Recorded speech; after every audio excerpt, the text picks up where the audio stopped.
Assofachi, créé le 1er février 2017 par l'initiateur de cette pensée créatrice et fondateur en la personne de M.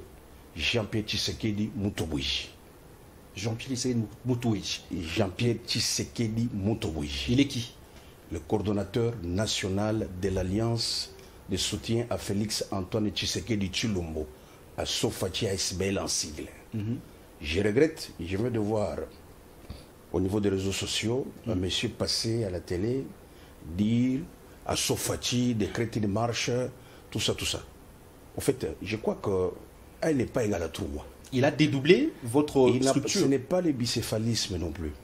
Quand on parle de bicéphalisme, c'est-à-dire c'est toujours alliance, alliance, alliance, alliance. Mais ici, son parti politique. D'abord, Assofachi, Alliance n'est pas un parti politique. Alors son parti politique est dénommé Action des socialistes, fédéralistes et alliés tshisekédistes. Vous le connaissez, lui? Je connais. C'est lui à qui appartient ce parti politique? Je le connais. Je parle d'abord. D'accord. Laissez-moi d'abord parler. Allez-y. Je crois entre Action des socialistes, fédéralistes et alliés tshisekédistes, Assofachi dont lui évoque, et Alliance de soutien à Félix Antoine Tshisekedi Tshilombo, c'est deux choses différentes. Ici, c'est une ASBL, et lui, c'est un parti politique. Qu'il ait le courage, chaque fois quand il passe aux médias et à la télé, de dire clairement, mon parti politique, Action des socialistes, fédéralistes et alliés tshisekédistes, Assofachi. Là, on peut comprendre. Et non chercher à créer de l'amalgame dans les chefs de commun des mortels pour dire qu'Assofachi, c'est lui. Qu'est-ce qui vous oppose? D'accord. Le monsieur en question, que je ne vais pas citer son nom ici, fut le premier coordonnateur de l'Alliance de soutien à Félix Antoine Tshisekedi Tshilombo à Assofachi. Le premier coordonnateur? Le premier coordonnateur. Ça veut dire avant vous? Non, pas avant moi. C'est-à-dire il y a eu le fondateur qui est là, qui l'a coopté. D'accord. Le fondateur l'avait coopté, comme c'est un ami d'enfance. Il dit, monsieur, venez, quand vous avez un peu de talent, je vous copte. Et lors de l'Assemblée générale, compte tenu de son expérience, n'est-ce pas, il a été coopté et nommé coordonnateur national de l'Alliance des soutiens à Félix Antoine Tshisekedi Tshilombo. Je suis clair là-dessus. ASBL. Tout à fait. Voilà.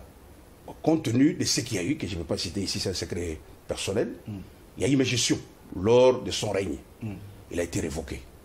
Et quand il fut révoqué, il a créé d'abord association. Ici, c'est l'Alliance. Il a créé d'abord association de soutien à Félix Antoine Tshisekedi Tshilombo. Il a pris le sigle Assofachi. Il est parti avec. Le dossier était arrivé au niveau de parquet. Et on voulait foncer avec le dossier. Il y a eu des conseils au niveau haut. C'est ainsi qu'on avait un peu essayé de calmer cette situation-là. Alors, ça n'a pas tenu avec lui. Il tâtonne. En tâtonnant, il vient de créer un parti politique. Lequel? Action des socialistes, fédéralistes et alliés tshisekédistes. Et il prend les initiaux. Il garde toujours. Il prend les initiaux, ça donne à Assofachi et il garde Assofachi. Il garde qu'il toujours ait le Assofachi. courage. Je lui donne un conseil. Qu'il ait le courage, chaque fois qu'il passe à la télé, qu'il commence par dire d'abord son parti politique signifie quoi, pour dire enfin Assofachi. Parce que ça, c'est se moquer un peu des gens. Très bien. Alors, vous avez suivi l'appel du chef de l'État dans votre structure, dans votre association.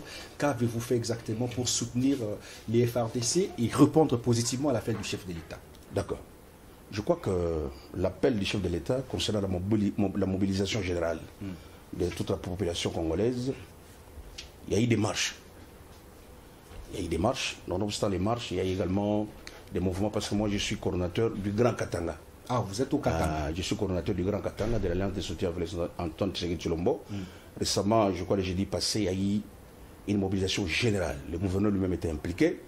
Tous les partis politiques, toutes les associations faisaient partie du convoi de cette marche-là.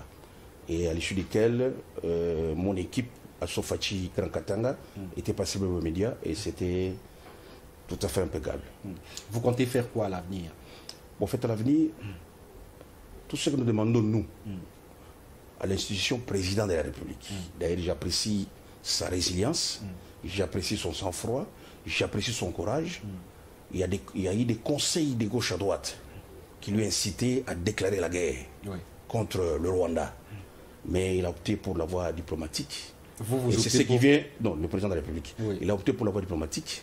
vous venez de suivre vous-même récemment ici à Luanda, n'est-ce pas? Il y a eu des résolutions qui disent que ces éléments des M23 doivent impérativement quitter les pays. Oui. En fait, ça, moi, j'ai lu l'éternel. Ça sont des résolutions qui sont sorties du sommet, ou du mini-sommet tripartite qui a été organisé à Luanda. Maintenant, à votre niveau, vous en tant que coordonnateur, qu'est-ce que cela vous dit? Est-ce que vous pensez que l'option diplomatique, c'est une option qu'il faudra avancer ou carrément arrêter avec la diplomatie? Parce qu'il faut souligner que ça ne marche pas avec la diplomatie, selon quelques-uns. D'accord. Je crois que la RDC est maintenant prête. Pourquoi? Parce que nous avons nos bombardiers. Et si récemment, ils ont osé encore récupérer un certain nombre de localités, c'est parce que le gouvernement, n'est-ce pas, n'a pas voulu bombarder, c'est les contrées là où il y a la population civile. Comprenez? Raison pour laquelle le chef d'État a fait un effort d'abord sur la voie diplomatique. Parce que, vous savez, si la RDC attaquait aujourd'hui le Rwanda, comme la Bible le dit, il ne restera pas pierre sur pierre. C'est-à-dire qu'on va bombarder, on va éliminer comme il faut. Alors le chef d'État n'aime pas ça, il fait d'abord la voie diplomatique. Et une fois ça, je crois que ça, pour lui, il est conscient que ça, c'est la dernière étape de la voie diplomatique. Si c'est un 23 ne quitte pas les pays, si le Rwanda ne se retire pas de la RDC, eh bien, ça sera la guerre généralisée. Alors tout ce que le commandant suprême des FARDC, son Excellence, Monsieur le Président de la République, Félix Antoine Tshisekedi Tshilombo, doit faire actuellement, au stade actuel, un, c'est de refuser toute négociation avec ces rebelles-là. De deux, c'est de faire en sorte que la vision de la communauté internationale, qui vise que la politique actuelle de la RDC est encore extravertie, s'efface. Et de trois, faire en sorte qu'il y ait l'intégrité territoriale. C'est-à-dire construire d'abord un mur du côté du Rwanda là, de manière à ce que ces éléments de la M23 ne puissent pas encore rentrer au pays. C'est possible. Sous forme de... C'est possible. C'est possible. C'est question des alliés seulement aux Chinois, leur donner ce contrat-là. 6 mois, vous avez le mur. En fait, entre la RDC et le Rwanda, ce n'est pas une grande distance. Hein. Je crois que c'est 47 ou 48 km. Je crois que les Chinois, c'est une histoire de 6 mois. On construit un mur là-bas et on reste calme. Et vous êtes sûr que la communauté internationale va autoriser que la RDC construise un mur entre son pays et le Rwanda? Vous êtes sûr? Pas justement la frontière. Cette communauté internationale dans notre territoire. Cette communauté internationale qui ne vit que de minerais qui sont à l'est de la RDC va autoriser la construction d'un mur. Vous êtes sûr? Écoutez, monsieur le journaliste, je crois que le président Félix Antoine Tshisekedi Tshilombo a été, il est et il sera toujours clair là-dessus. Il n'est pas interdit de venir investir officiellement en République démocratique du Congo. Mais pourquoi pour prendre nos minerais, il faut amener des rebelles, il faut amener des guerres, tout ça? Mais ça, c'est diabolique. Venez, vous, communauté internationale, investissez. Oui, mais nous avons combien de multinationales ici? De la même communauté internationale. Mais c'est pas normal ça. Venez investir. Vous leur demandez des accords gagnant-gagnant, mais là-bas, ils prennent gratuitement. Pour les appeler. Venez officiellement investir au pays. Comme ça, il y aura du gagnant-gagnant. Là, vous aurez facilement notre or, notre diamant, notre cobalt, notre zinc, notre malachite. Hein? Vous aurez officiellement les minéraux dont vous avez besoin. Et actuellement, il y a lithium qui fabrique les batteries des véhicules électriques. Vous comprenez? Mais qui viennent officiellement investir au pays. Vous comprenez? Et ça, c'est fondamental.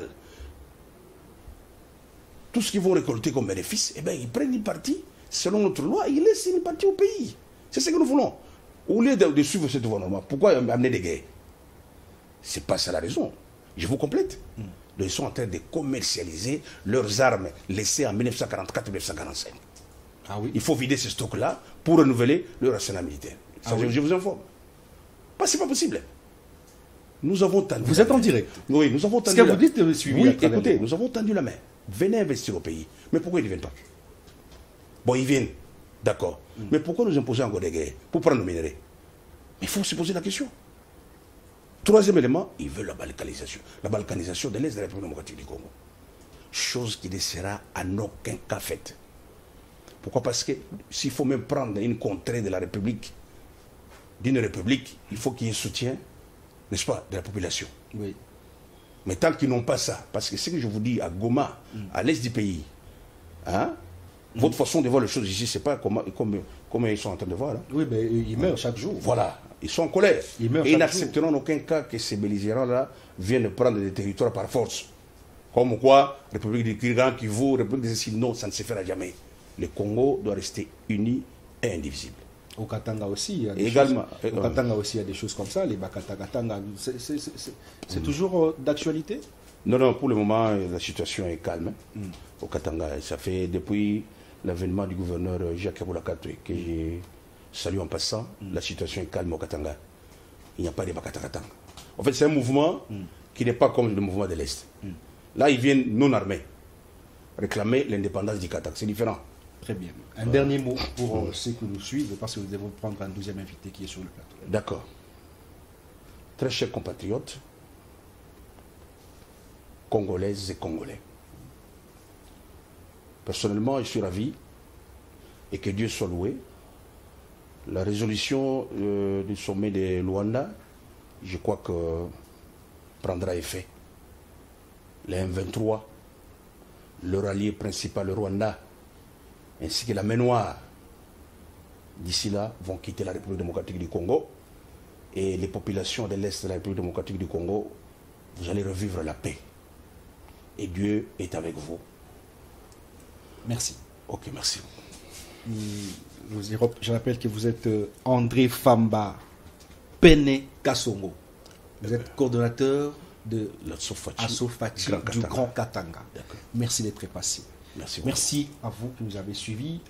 Si le chef de l'État vous prenait comme son conseiller, aujourd'hui on vous pose la question de savoir ce qu'il faut faire pour que les armes se tassent dans la partie Est. Qu'est-ce que vous allez dire au chef de l'État? D'accord. La première des choses, pour le moment, parce que les données délai accordées au M23, c'est aujourd'hui. Donc, au moment où nous c'est déjà passé. Écoutez, au moment où nous parlons, s'ils sont sérieux, ils sont en train de faire bagage. Et ils sont encore en train, n'est-ce pas, de rassembler leur arsenal militaire pour rentrer d'où ils sont venus. Ici, le problème, c'est lequel? Les M23 doivent quitter la République démocratique du Congo de toute urgence possible. Aujourd'hui, c'est la limite. C'est la limite aujourd'hui. Et nous accordons encore 48 heures pour voir l'effectivité de cette sortie, de cette repli. Au cas où cela n'est pas fait, moi j'ai conseillé au président de la République de déclarer officiellement la guerre contre l'agresseur d'abord. Parce que seul le M23 ne peut rien faire à la RDC. Il est appuyé par l'agresseur et ce dernier est aussi appuyé par la communauté internationale. Oui, mais c'est déjà beaucoup. C'est déjà beaucoup face à la RDC seul. C'est ce que je dis. Il faut que nous déclarons la guerre. Parce que quand vous déclarez la guerre, c'est-à-dire l'adversaire vous attaque. Vous ripostez aussi dans son pays. C'est ce que ça signifie. Alors nous attaquons, on tue les nôtres, nous tuons aussi les leurs. Ils sont 10 millions, nous sommes 100 millions. C'est question de bombarder la ville de Gisenyi est là. Lui-même là, Kagame va déclarer la fin de la guerre. Il joue parce qu'on ne fait rien au Rwanda. Alors, une fois que nous ripostons chez lui, et qu'il y a des dégâts matériels et humains, sincèrement parlant, de lui-même, il va déclarer la fin de la guerre. Voilà ce qu'il faut. Alors si cette voie diplomatique ne tient plus, alors il faut directement déclarer la guerre et commencer à riposter au Rwanda. Je crois que ce sera la fin de tout. Et cette guerre prendra fin définitivement. Qu'est-ce que Assofachi prévoit à l'avenir pour soutenir le chef de l'État, par exemple, parce que nous avançons vers les élections en 2023? Qu'est-ce que vous prévoyez pour soutenir le chef de l'État? Par exemple, dans l'espace Grand Katanga, où vous gérez. D'accord. On ne le soutient pas seulement, mais on l'accompagne aussi. D'accord. Comment ça? C'est-à-dire, notre souci, c'est que lui, en tant que commandant suprême, n'est-ce pas, mettre fin à cette guerre. Voyez-vous? Et cela permettra, n'est-ce pas, aux populations de l'Est, en général, de redonner confiance au président de la République. Et lors des élections, lorsqu'il va briguer son second mandat, qu'il puisse réussir avec brio et succès. Voyez-vous? Alors, tout ce que vous êtes sûr qu'il va briguer un deuxième mandat? Certainement. Il est candidat à la présidence de 2023. Oui, mais il va briguer. Oui, il va briguer, sans problème. Rien ne l'empêche. Non, qu'est-ce qui l'empêche? Il va briguer sans problème. D'ailleurs, il va se prononcer d'ici là. Vous allez suivre toujours au niveau des médias. Avec la guerre à l'Est? C'est ce que j'ai dit. Cette guerre n'a pas 2 mois. Peut-être 2 semaines. Si la voie diplomatique, c'est ce que j'ai dit, la voie diplomatique est réussie, n'est-ce pas? C'est fini. La guerre est terminée. Maintenant, c'est mettre les garde-fous pour que cette même bêtise ne puisse plus être récidivée. Comprenez comment ça va se faire? Et les garde-fous, c'est comment? Là, c'est un conseil que j'ai à Assofachi dans le chef de l'État. construire un mur comme un mur de Berlin entre la RDC et le Rwanda. C'est vous qui Nous proposez ça. proposons au chef de l'État. Il faut construire un mur là-bas pour mettre fin à ces bêtises-là. Vous savez, les M23, c'est ce que moi je regrette.